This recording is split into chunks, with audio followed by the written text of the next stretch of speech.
Welcome to JSA TV and JSA Podcast, the newsroom for telecom and data center professionals. I'm Laura Nolan, coming to you from virtual PTC 21. Joining me today is Phillip Marangella, Chief Marketing Officer at EdgeConneX, the industry-leading network and voice services provider. Phillip, welcome back to JSA TV. Oh, thank you. Thank you. I wish it wasn't virtual. I wish we had our annual pilgrimage to Waikiki. So it's definitely missed this year.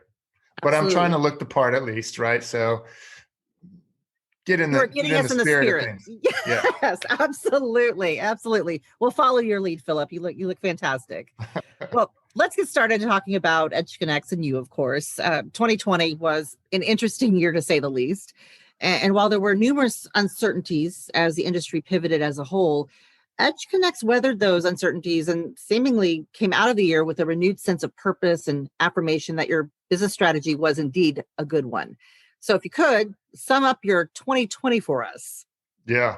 Look, I think it's true for all of us in the data center space like ourselves. 2020 is certainly a challenging year personally for so many people around the world and so forth. But from a data center perspective, I think it was certainly one of the best years ever, right? Because now that we're doing these calls, we're studying from home, exercising from home, obviously working from home and so forth, our homes have become the new edge, right? And so there's a greater need more than ever to build out the infrastructure needed to allow us to, Netflix all the time and Fortnite all the time and all these kind of things are putting a huge demand on the network and data center infrastructure. And so for us and our customers, right, there's been a tremendous demand to build further out to the edge, build out more capacity and compute to enable all these services that we're now doing from home.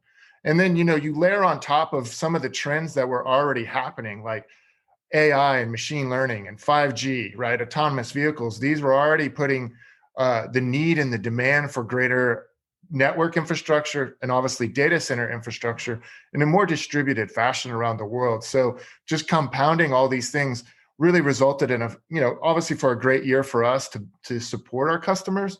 And, going into this year, starting the year strong and continue that trend. Good. Could you tell us more about the EQT deal? How does that change or impact the trajectory of your business strategy? Sure. Yeah, as part of the good news for us last year, we were acquired by EQT, one of the world's largest infrastructure funds based out of Sweden. And for us, it really allows us to continue our strategy, right? Same company, same name, same team, but now just kind of accelerate our strategy, build out further where we are today and extend to more markets where we're not today. And, further afield in Europe and South America and Asia is a big gap in our portfolio. So, you'll see us to continue to expand at the end of the day to support our customers where they want to go, when they want to go, and, kind of the capabilities that they need to better support their customers. Building on that global market expansion, you literally just announced some big news for Santiago, Chile. Can you talk to us about that? Yeah, we just announced this week our kind of newest dot on the map in Santiago, Chile. That's been in the works for a while. Oracle was one of our anchor tenants down there, but you're seeing broad-based demand from a lot of hyperscalers wanting to kind of go beyond just Brazil, right, to support all of South America.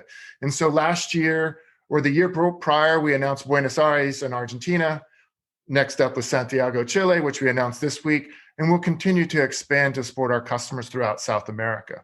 So it's just emblematic of what I was just saying in terms of the need to demand to expand and have a much more distributed architecture for all these major service providers. Let's hop back to how we started talking about the lessons learned and what we experienced and what EdgeConneX experienced in 2020 with now 2020 in the rearview mirror, hopefully now. Tell us what that means for the edge and the future of the edge. You were talking about the home is the new edge with Netflix and Fortnite, which I know is at my house. So yeah. I can attest to that. But talk about maybe what it means now, looking even farther into the future of edge and how that's going to impact everything. Sure. We're actually just coming out with kind of a thought leadership piece on how the cloud is better at the edge, right? And the whole point of that, right, it was the same for content, of bringing, the content, the games and so forth closer to the end user eyeballs, closer to the people who are streaming that content or playing those games. For cloud, it's the same thing. Bring your cloud, don't make the customer come to you, bring your cloud closer to where the enterprises are around the world. And that's something that our platform enables, right? It starts with the edge data centers in these kind of distributed markets, bring in the networks that then connect in those markets to the local enterprise, and then overlay that with a lot of these cloud on-ramps and cloud nodes and cloud deployments that, and the rest of the ecosystem that goes around that, storage and security, right? And obviously the compute, and then everybody wins, right? It's like this integrated supply chain of cloud that is local in the neighborhoods where these enterprises operate and where their customers are located and where their employees are now, working from home. All right, Phil, we talked a lot about the momentum and success for EdgeConneX in 2020, even already in 2021, starting off with a bang. What can our viewers expect from EdgeConneX the rest of 2021? Yeah, I mean, it's really pedal to the metal, right? And we want to continue to focus and execute, delivering on, the requirements for our customers that are in flight. We will continue to expand, right? So expect to see more dots on the map, more expansions to new regions. And it's just making sure we can continue to support our customers wherever they need to go.